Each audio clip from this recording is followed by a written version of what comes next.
আল্লাহ নবীর এক সাহাবা বলেন, কানান নবিয়্যু ইয়ানহা আন কিলা ওয়া কাল। আল্লাহ নবী অনর্থক বিষয় নিয়ে বাদানুবাদ করতে আল্লাহ নবী নিষেধ করেছেন। অনর্থক বিষয় নিয়ে তর্ক করতে আল্লাহ নবী নিষেধ করেছেন।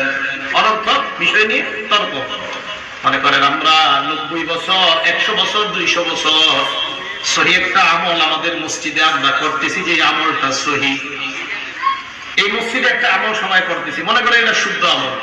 নতুন করে আইসা আবার ওটার বিপরীতে আরেকটা মুস্তাহাব আমল দাঁড় করানো, যদি ঝগড়ার নিয়োগ থাকে, এটা ঠিক না। মনে করেন আপনি একটা শুদ্ধ আমল করতেছেন, এই জায়গায় হাত বাঁধলেও নামাজ হয়, নাভির উপরে বাঁধলেও হয়, নাভির নিচে বাঁধলেও হয়। এখন এই মসজিদে যারা মুসল্লি, তারা গত 200-300 বছর নাভির নিচে হাত বেঁধে নামাজ পড়ে, এটা মুস্তাহাব। আপনি হঠাৎ এসে বললেন ভাই এখানে বাঁধেন, এই কৃষক মানুষ চিন্তা করবে, কি রে ঘটনা কি, নামাজের নিয়ম কি পাল্টায় গেল কিনা?